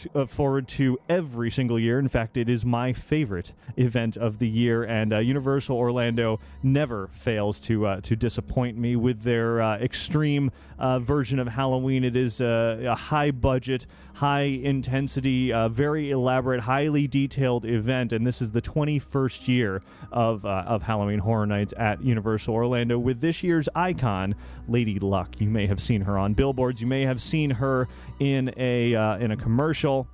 You may have seen her on the website, and if you visit Halloween Horror Nights at Universal Orlando, you will see her in person. With that said, she doesn't actually have her own haunted house, as many icons in the past have done. Instead, she is in a scare zone, which I'll talk about in a little bit, but there are 8 haunted houses to be enjoyed at Halloween Horror Nights this year, and I want to run through each with just a few thoughts to share. I'm not going to, detail any spoilers here. I want everybody out there to be able to have a full first-hand experience with everything at Halloween Horror Nights. There's no point in spoiling the experiences because of the surprises and the startles are a huge part of what makes Halloween Horror Nights that much more fun, especially the first time that you visit. But with that said, I do want to offer my thoughts on each of the experiences, beginning with what is my favorite haunted house of the year out of both events, at Halloween Horror Nights and at HallowScream, and that is Nevermore, the Madness of Poe. This, of course, is based on the tales, the stories, the poems of Edgar Allan Poe, of which I was already a fan, and I had a feeling this was going to be my favorite house, as long as the design of the house did not disappoint me, and it most definitely did. In fact, it exceeded every expectations that I possibly could have had in exploring a haunted house based on Edgar Allan Poe tales, because Universal has done it very, very tastefully. There are scares, there is some gore, there are gruesome elements to be found, but it's all wrapped in a really excellent story that really follows Edgar Allan Poe as a man and his writings and his own personal descent into a bit of insanity in creating works like The Raven, The Telltale Heart, The Black Cat, The Mask of the Red Death, and The Pit and the Pendulum, all of which are represented in this haunted house, along with a few more, and some additional imagery that really, as I said, represents more than just the stories and literal interpretations of the events in the stories, but the feeling behind them. One of the things that Edgar Allan Poe was so excellent in doing in his writings is exploring what goes on inside the mind of, in most cases, of a madman, and explaining it in extreme detail, and you get those same feelings while walking through this house. As you walk through, you actually encounter Edgar Allan Poe himself in a few forms. You see him sort of also descend into his own breed of his own world of madness along the way, and it is just such a fun and incredible experience. As I said, Universal has done it very, very tastefully. It's not a Poe museum. It's really just an experience that I would recommend everybody do if you have the chance, especially for Edgar Allan Poe fans. I can't see how anybody would not love this haunted maze. Moving on to another haunted house this year, my second favorite of Halloween Horror Nights. It's called Nightingale's Blood Prey, and this event is, or rather, this haunted house is completely original to Halloween Horror Nights. It's a story and a set of characters that Universal has come up with on their own, and they are a scary bunch. These Nightingales, they're basically these creepy nurses who do not want to help those who are hurt, but rather they want to go after them and prey on them, and it's quite the experience. They as you move through this haunted house, get creepier and creepier and more intense, and it's all set in World War I, so you're walking through trenches and bunkers and a hospital and just so much more, and it is a wonderful group of experiences that just winds through a really elaborately detailed soundstage quality house with plenty of cool effects and unique sights and lots of scares. This is the haunted house of the bunch this year that gave me the most scares, and I think it will only get scarier as the characters inside become more and more adept at what they're doing and learn what the best strategies are in getting those screams out of those who pass through. So I look forward to seeing its evolution throughout the event. It's also fun just to walk through the environment here created in this World War I setting with soldiers being literally ripped apart by these Nightingale evil nurse creatures. That is quite the sight to see. Another excellent haunted house, and I should say that the haunted houses of Halloween Horror Nights this year are really something special because I had a hard time ranking them. The top, I'd say 6 or so, are almost interchangeable as far as how much I did and did not enjoy them, because they all have such unique elements that really they're hard to classify unto themselves. Although this next one that I'm ranking on number 3 is easily the funniest of the bunch. It is H.R. Blood and Guts presents Holiday of Horrors, and this is a comedy house. Every year Universal always puts on one that mixes horror with comedy, and this one takes you through a variety of holidays, including Christmas, St. Patrick's Day, Thanksgiving, President's Day, even Arbor Day, and doing it with just this twisted insanity and humor throughout. It's all hosted by H.R. Blood and Guts, a play off of H.R. Puffin stuff from years ago, and it's a TV host who puts on this crazy, maniacal television show in which holidays are just turned on their heads, and, the characters don't always make it out so nicely. And it produces just some of the event this year, some of the best scenes that just had me literally laughing out loud as I walked through. Now, the creepiest, the eeriest haunted house at Halloween Horror Nights this year is easily called the one that's called Winter's Night, which is set in Hawthorne Cemetery. In fact, the full name of the haunted house is Winter's Night, The Haunting of Hawthorne Cemetery, and they have done an amazing job with an enormous set piece and facade, and really the whole walking through this whole haunted house is huge, and it's incredibly impressive at how much detail has gone into this haunted house as you walk through this cemetery and the grounds around it and just see the tombstones and all the ghouls and the creatures that are literally emerging from the grave and coming after you as you're walking through. It is a really eerie, cold, very cold haunted house. It is called Winter's Night after all, and completely enjoyable, and it's one of those that you have to walk through multiple times to really see everything, because there's some really nice moments that if you don't see them the first time through, you might catch it or the second or the third or the fourth time, and I plan on doing exactly that. Now, this year, Universal has also done something they've never done before with the number 5 on my ranking of haunted houses. They've turned a scare zone from last year into a haunted house this year. It's called Saws and Steam Into the Machine. The Saws and Steam premise last year for the scare zone was a group of sort of steampunk-ish group of people that are harvesting the water inside humans. Humans are, 70% water, something like that, and they need the water to power their steam machines, and rather than, finding a lake, they'd rather just harvest people and butcher them. So as a result, you are now walking into this environment in which that's essentially what they're doing, and there are some gruesome, gory, and just wonderful scenes to be found throughout this haunted house. Lots of flesh being used in unique and original ways. Certainly plenty of water to be found, as you might imagine, given the theme. Lots of steam, lots of fog, and it's one that I absolutely don't want to ruin the surprises of, because there are surprises and fun scenes just around every corner in this house.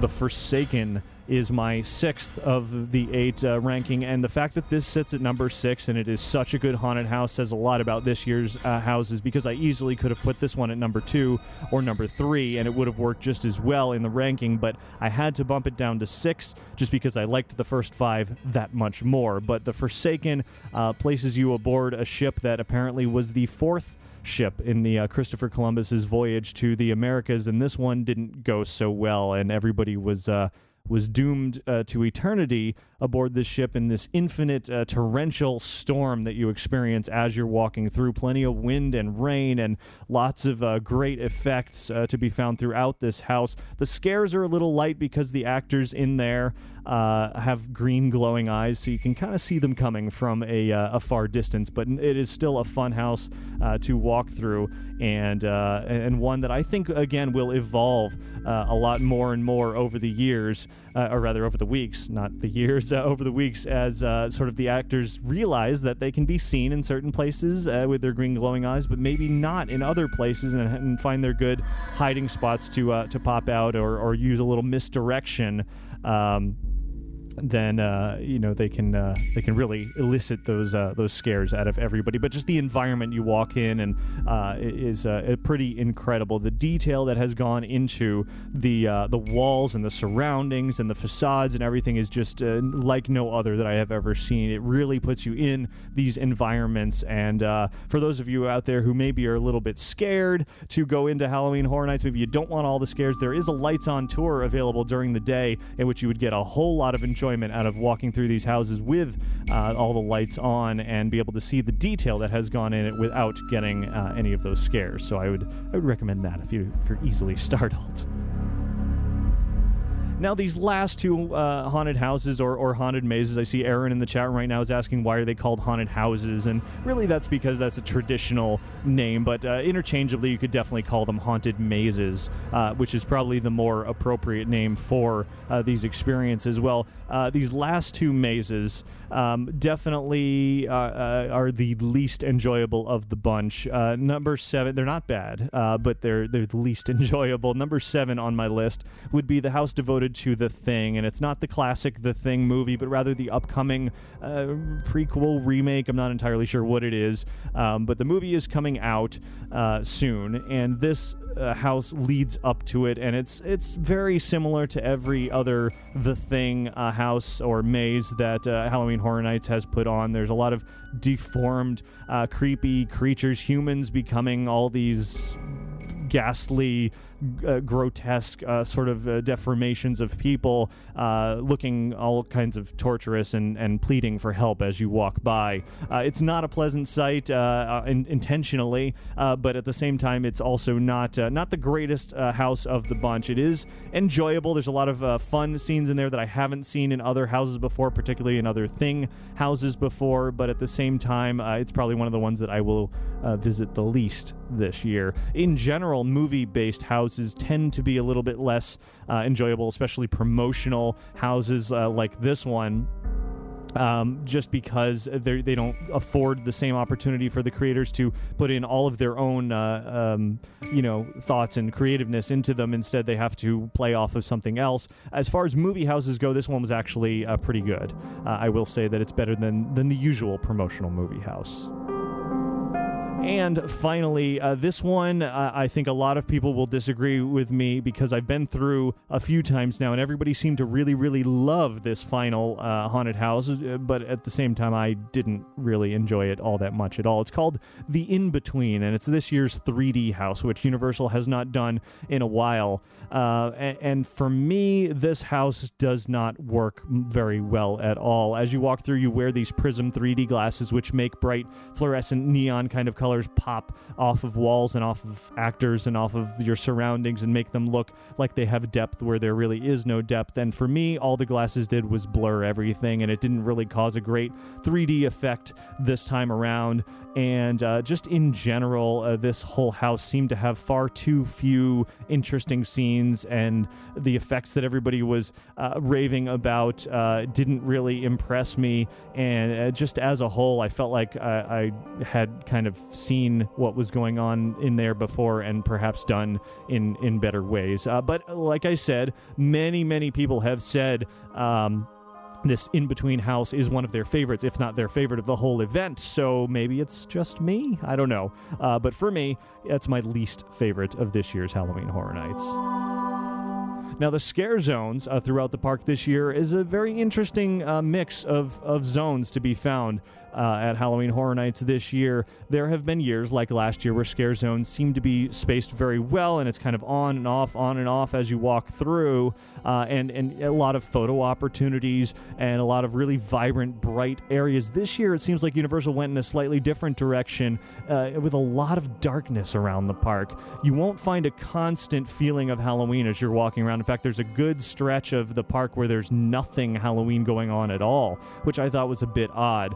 But when you finally do get to this year's scare zones, you will find a lot more of the creepy atmosphere and eerie sort of areas than in past years. The one brightest scare zone, which actually ended up being my favorite and the most character-filled, is called 7. And this is devoted to the 7 deadly sins. There's little mini stages set up with what they're calling temptresses on each one. And this scare zone actually evolves over the course of the night. So when you first show up to there, you'll see masked figures on each of these stages representing each of the 7 deadly sins: lust, gluttony, greed, sloth, wrath, envy, and pride. And they each have sort of little minions, if you will, walking around the stages doing the scaring while they're up on the stages, being on display, essentially, kind of embodying their trait that they have been assigned to. And as the night moves on, everything gets a little bit creepier and more intense. It begins with a girls' choir cover version of Marilyn Manson's The Beautiful People, real soft and gentle music, and ultimately by the end of the night, when everything is truly revealed and all the characters are revealed for what they really are, and the masks come off, then the full-on heavy metal hardcore version of Marilyn Manson's The Beautiful People is blasting, and that's when the scares really amp up in this zone. It's a brightly lit zone, makes for some great photos, but at the same time there's a lot of distractions. If you're looking at the stages, a lot of the actors that are in the streets have an opportunity to jump in and really get you with those scares. There's some chainsaws in this area, which is to be expected at every Halloween Horror Nights, and many more original costumes and some interesting sights to see, which makes it a place that I want to revisit many times through, and it should be a fun scare zone to keep going back to. Now, another of my favorites this year is Acid Assault, which the scare zone itself as a scare zone didn't seem very scary to me. However, the environment that is created in here is really impressive. If you're familiar with the Magic Memories and You show that Disneyland's been projecting on, or Disney has been projecting on Cinderella Castle out here and on its Small World in California, well, Universal has used similar projections to make it look as if their New York Street area buildings are crumbling as a result of acid rain. it's an environment that acid rain just comes down infinitely, and these projections are very, very well done. You stand there and you watch buildings literally come crashing down around you, and while you're watching that is when it gives the opportunity for some of the actors to give you a good surprise that you're not expecting, because that is certainly a good distraction, because you can't pry your eyes off of these wonderful, wonderful projections. It actually turned out very well. Normally it's very hard to shoot Halloween Horror Nights on video because everything is so dark, but these projections look fantastic, and if you want to get an idea of what they look like, head on over to InsideTheMagic.net or find us on YouTube, and you can see what it looks like if Universal Studios buildings were crumbling as a result of acid rain. It is quite the enjoyable sight to see, even if it's not the scariest thing. It's got a great ambiance to it. It certainly fits in with the whole Halloween feel. Now, as I said earlier, Lady Luck does have her own scare zone this year. Well, no haunted house, but she does have a scare zone. And within there, you actually get to see both sides of Lady Luck. Her very attractive side that's drawing you in, asking you to take a chance and test your luck and try your fate with her. Well, as she draws you in from balconies up above in this scare zone, that's when the other side of Lady Luck will emerge. And that's a side you don't want to mess with. When you hear the banshee-like scream coming from that side of Lady Luck, you're going to be running in the opposite direction. However, when you're moving away from her, you might run into one of her spade-carrying minions, which have a great special effect that go with them that I, again, don't want to spoil here. If you go to the park, make sure you hang around the spade guys for a while until they do their thing. It's a fun sight to see. And that scare zone, by the way, is called Your Luck Has Run Out. The eeriest of the scare zones this year is called Grown Evil, and it's basically an evil, overgrown garden theme where the creatures of the garden have evolved to larger-than-life sizes. So you have ravens and bats that are bigger than you can ever imagine, and they outstretch their wings and get up in your face, and the zone has just this wonderfully creepy feel. Again, it's not all about the startle scare this year. A lot of the feeling while walking around Halloween Horror Nights is really about that just general sort of creepy, eerie, what's going to happen, suspenseful kind of feeling, which I think is enjoyable. The startle scare can get old after a while. You can kind of get immune to it, but to have that overall sort of just feeling of dread is a lot of fun as well at these Halloween events, and to have these creepy creatures walking around, towering over you, flapping their wings is certainly a fun experience. And finally, the last scare zone... Oh, no, I'm wrong. There's two more scare zones. One that, unfortunately, is a little bit forgettable, which is what I'll get to in a moment. But before that is a scare zone called Canyon of Dark Souls. And this one is a rather claustrophobic area featuring these hooded skeleton creatures of all sizes who are just basically pacing back and forth, some at eye level, some above eye level, some way above eye level, and they have invited you into this dark canyon that Universal has created in their streets. Completely black-clad, orange-lit canyon, black and orange, perfect for Halloween. And again, it's a very eerie, creepy area, not necessarily going to induce anybody to scream, but it is certainly an area that when you walk through, you get sort of the chills down your spine and feel like somebody is always following you, because you know what? They probably are. And finally, the experimental scare zone this year is one that was a bit disappointing for me for now. It may improve as the weeks go on, and as I said, it is experimental, and it's called Night Maze.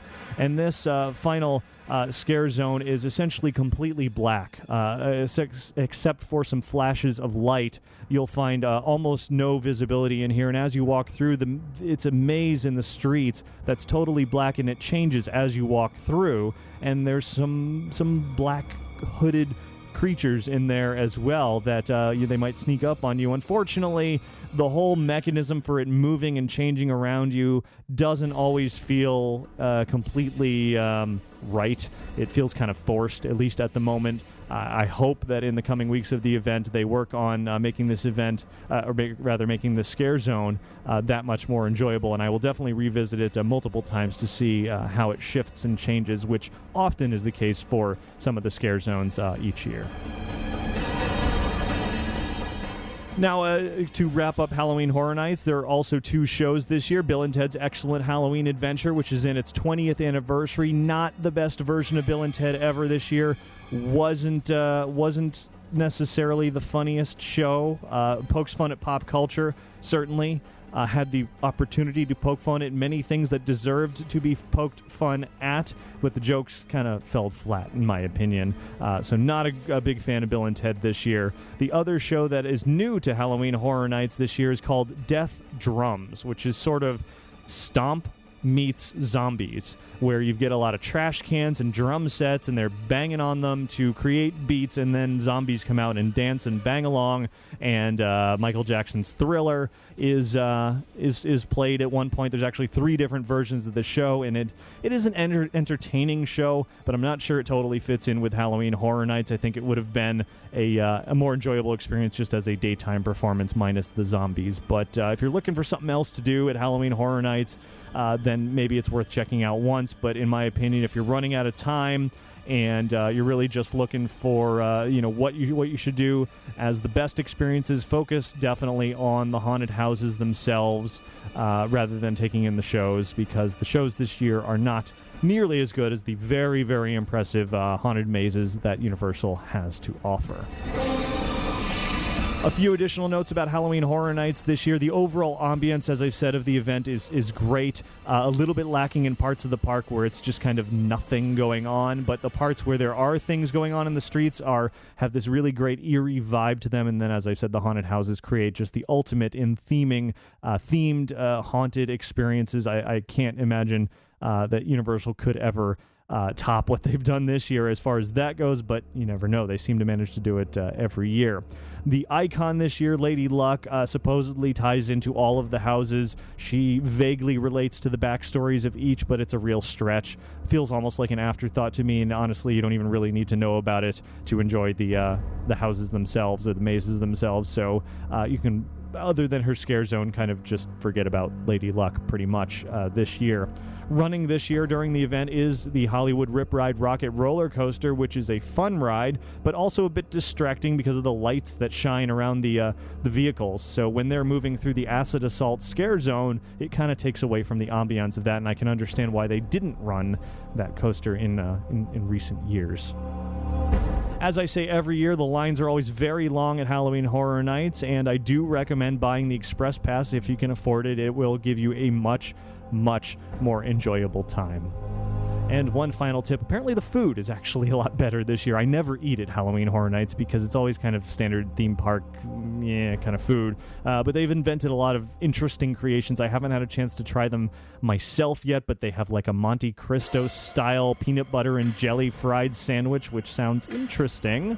Might have to give it a shot, and some wings and other new options that aren't normally sold in the park. So some different sort of food options for Halloween Horror Nights. If you want to find out much, much more detail and more photos and definitely some video from Halloween Horror Nights this week, or this year rather, head on over to InsideTheMagic.net, where I have already posted my full event review after having been there 2 nights already. You can see video of all of the scare zones along with photos from throughout the event, and even a bit of video inside the haunted houses that Universal released. Of course, photography is not allowed normally inside the haunted houses, but if you read through all of that, watch all the videos, you can really get a sense of what this year's event is all about. And to wrap this up, John in the chat room is asking what I think about the lack of chainsaws this year, and you're definitely right. There is definitely far fewer chainsaws to be found at Halloween Horror Nights this year. There's no chainsaw drill team working their way through the streets. There's only a couple of chainsaws in the 7 scare zone, and I think one chainsaw might be at the Saws and Steam house, which you would think there would be more saws in Saws and Steam, but it's a different kind of saw. It's not necessarily chainsaw. But I think it's good. I think it's good to have a relief from chainsaws every once in a while. It's very possible that, you can get annoyed with the chainsaws after a while, and they are great, easy scares, and they certainly work, particularly on teenage girls who go running and screaming through the dark streets of a Halloween event. But for me, I actually didn't really miss the overabundance of chainsaws this year. So that is where we will leave Halloween Horror Nights 21 at Universal Orlando. Of course, plenty of tickets are available. I'll be buying my frequent fear pass very soon and returning many, many nights. And maybe we can meet up and see some haunted houses together at Halloween Horror Nights. I had a couple of people stop me when I was there Friday night and say that they were Inside the Magic fans, which is great. And it's always fun to walk through houses together and have a good time. And I will definitely be returning many, many times this year. Again, head on over to the website to see much, much more from it. But that's not it for Halloween, because I've got a whole other event to talk about, which I was just there last night at Busch Gardens Tampa Bay for HallowScream, which is a very different version of Halloween this year. Busch Gardens always has a different sort of take almost year after year of what they do with their Halloween events. And this year they've gone in a very, very different direction. There is no icon for Busch Gardens HallowScream this year. In fact, they're actually doing the same theme for Busch Gardens in Tampa as well as in Williamsburg this year, the dark side of the gardens, and I think it has worked out really, really well for them. In fact, this was probably my favorite year of HallowScream that I have ever encountered. The big theme, if you will, for the event this year for Tampa's version of HallowScream is actually zombies, which of course is a big topic in the world of Halloween right now. There are zombies everywhere. If you go to the stores right now, you go to Party City and look at their Halloween decorations this year, you'll find that zombies are a big part of what they're. Zombies are definitely the big thing everywhere you look for Halloween this year, and HallowScream is no exception, with zombies absolutely everywhere you look at this Halloween event. In fact, it's as soon as you arrive, surprisingly, before you even walk in the gates of the event, as you're coming across the parking lot tram, you'll find a horde of zombies in the parking lot, almost attacking the tram as you go by. They don't come close because, well, the zombies don't want to get run over. But they certainly are reaching out to you, and it's a great way to start the whole experience. There's also a beaten-up car in the parking lot that they are harassing, and there's a victim inside hoping to escape the zombie invasion. But, well, you know how that goes. Nobody escapes a zombie invasion.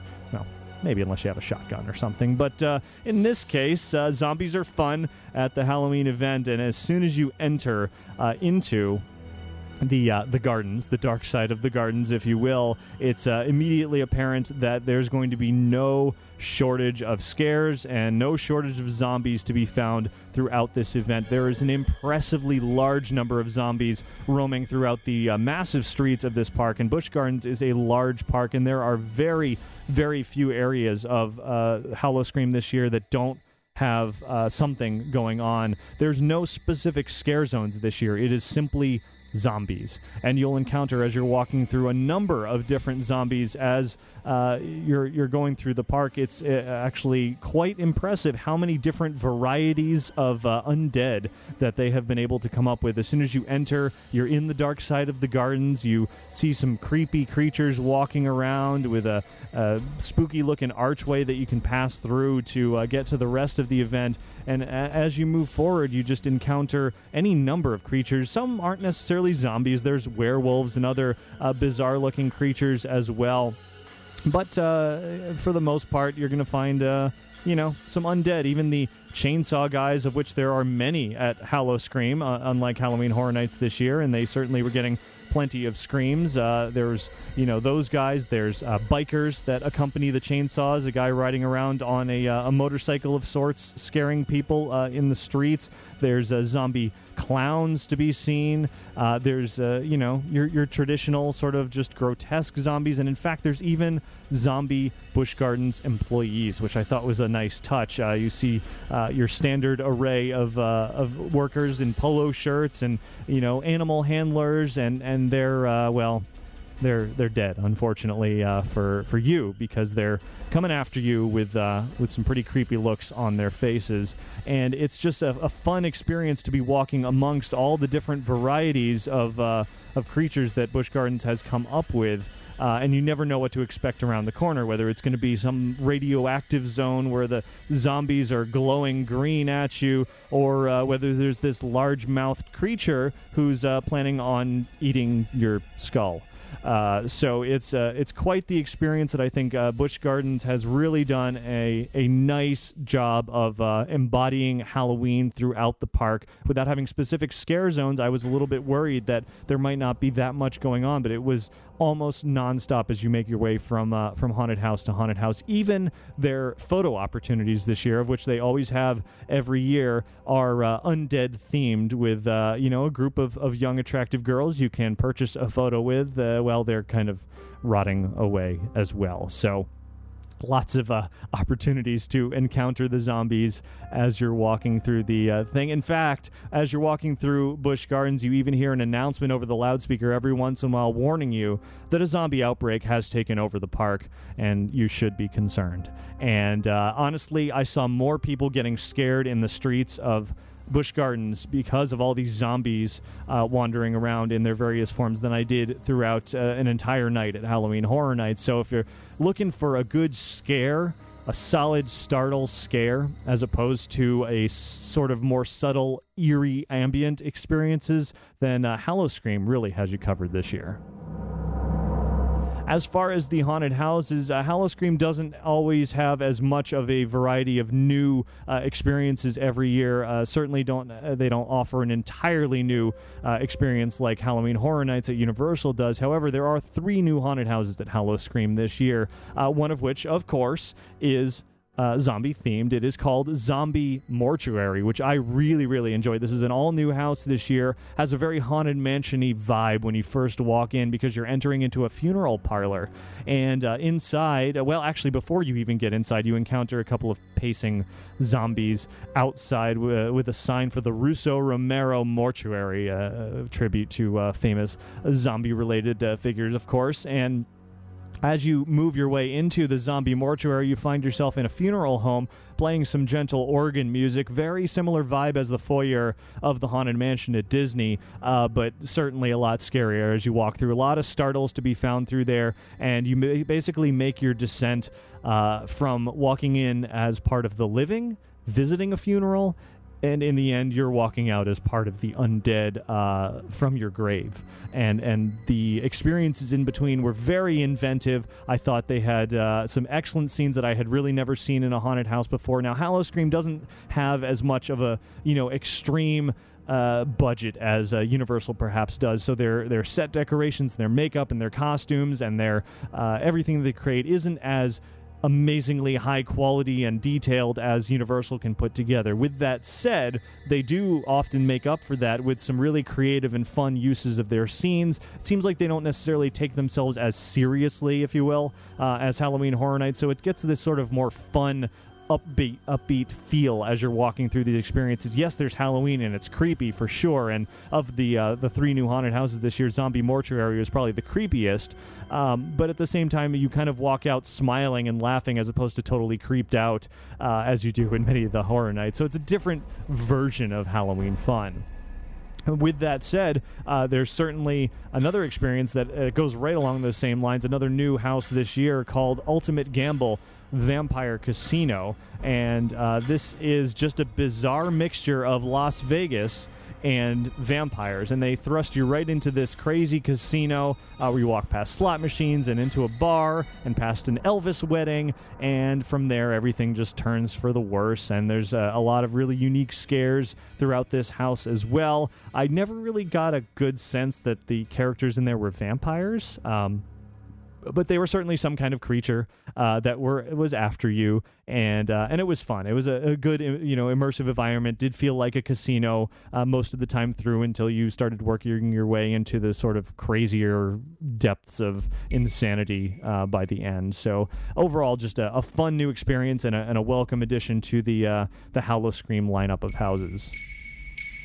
Now, the final new house this year is where things get a little bit weird because both Halloween Horror Nights and HallowScream have haunted houses devoted to Edgar Allan Poe stories, and they're both called Nevermore. How that happened, how both ended up with the same idea for a haunted house in the same year is unknown. They say great minds think alike and leave it at that.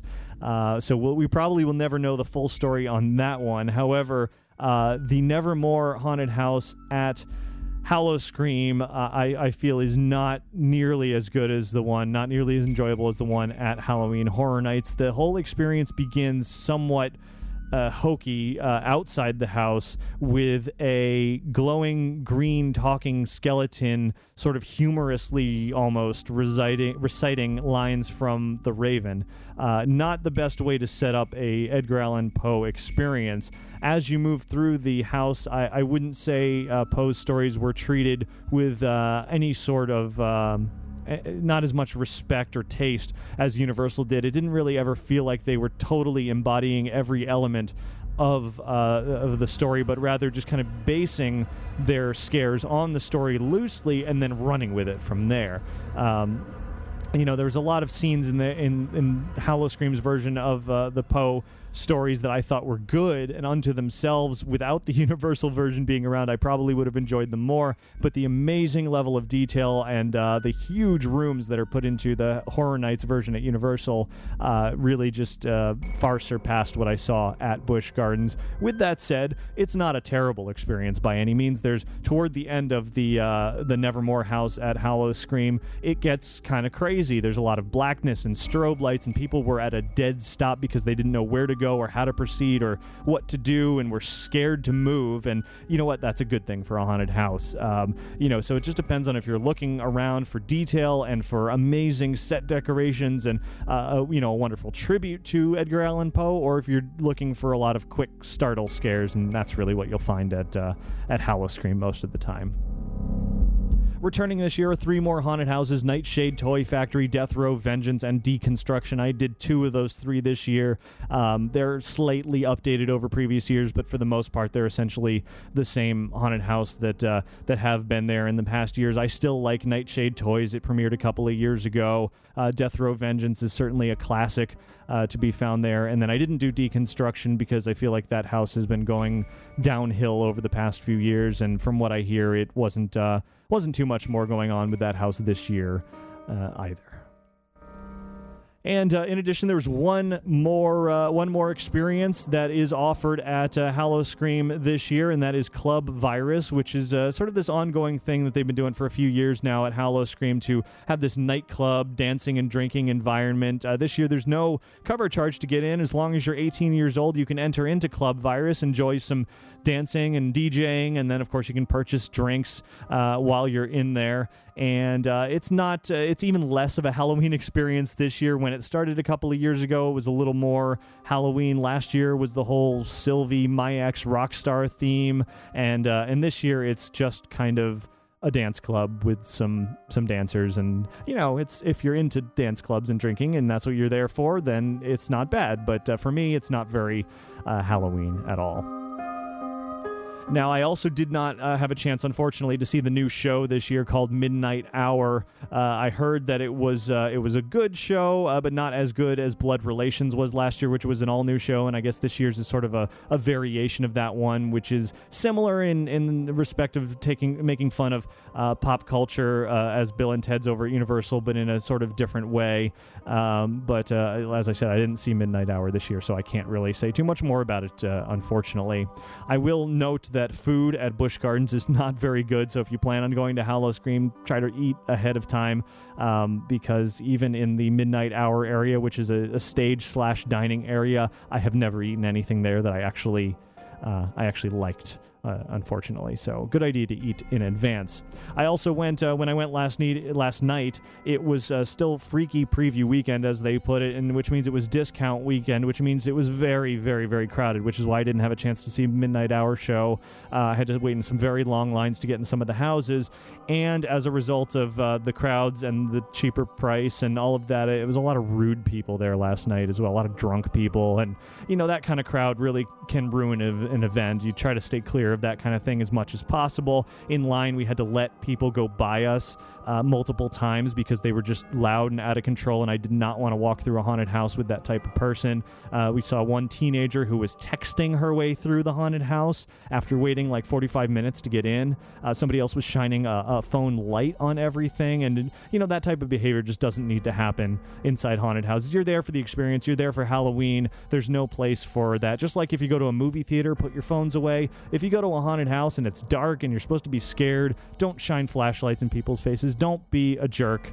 Just, take in the experience and try not to ruin it for other people. So HallowScream on a whole is very, very good this year. Even if it's only 3 new haunted houses, I enjoyed those 3 very much. The streets are fantastic. I loved walking around the streets. And just overall, a really solid Halloween event this year. I think Busch Gardens has done a fantastic job in putting it all together that I've really, really enjoyed. I unfortunately will not return to HallowScream simply because this year, simply because it's in Tampa and I don't make that hour-and-a-half drive on a whim. It's easy for me to get over to Universal Orlando because it's only 20 minutes away from my house, but I don't anticipating going back to Tampa again this year. I usually only go to HallowScream once every year, but I'll certainly return next year, and I look forward to seeing then. But I do recommend visiting a visit to HallowScream for real Halloween fans out there. Both Halloween Horror Nights and HallowScream offer very unique experiences from each other this year. Both are worth visiting. If I had to say one is better than the other, I would have to say it depends on what you're looking for. HallowScream, I would almost say, is a more fun event, and I use fun, in quotes. Both are very fun, but if you're looking for kind of the upbeat, laugh your way through, hang out with your friends, enjoy some Halloween laughs, get scared, and just kind of, work your way through that way and just keep it real lighthearted and enjoy it. That is what HallowScream is all about. It's got this real lively, festive atmosphere to it. There's dance parties going in the streets in the Club Virus. There's just stuff going on all over and lots of people screaming left and right, and it's that type of thing. Halloween Horror Nights feels like you're in a horror movie all the time. There's not a lot of room for that relaxing, hanging out kind of feeling. You're often in the dark in these creepy areas, walking through fog and creatures, and it's an incredible experience that I love.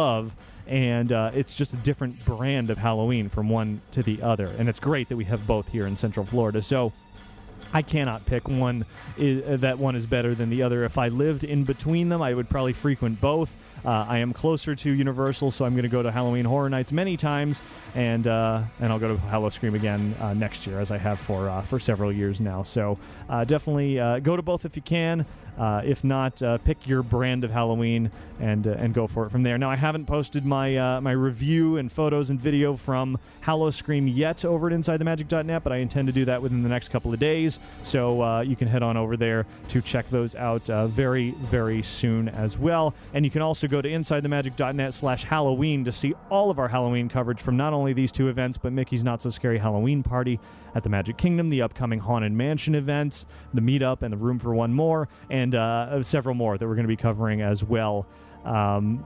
It's just a great, great year in the whole grand scheme of Halloween, and it's only September 25th right now, which is great because that means we have many weeks to come of Halloween enjoyment. I'm going to be returning to Nevermore Haunted House at Halloween Horror Nights many, many more times to take in all of it because that is easily my favorite house of the year, along with several others there, because there's just so much fun to be had in the world of Halloween in Central Florida at the theme parks for 2011.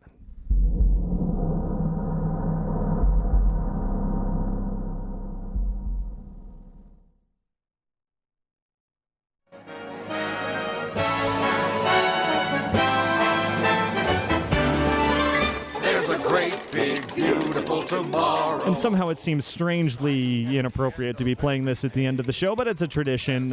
Even after all the spookiness and creepiness and Halloween and all of that, still got to close with the same old music as always. So thanks for listening to all that. Hopefully you enjoyed my review of the Halloween events, and also talking about Avatar and a little bit of Aulani and all the other news from the week. Certainly a big, big, busy weekend. It's just getting rolling. Got Haunted Mansion events events coming up. Got 40th anniversary of Walt Disney World coming up. After that, Spooky Empire Ultimate Horror Weekend here in Orlando. The week after that is Legoland Florida's opening on October 15th, and just so much to look forward to in the coming weeks.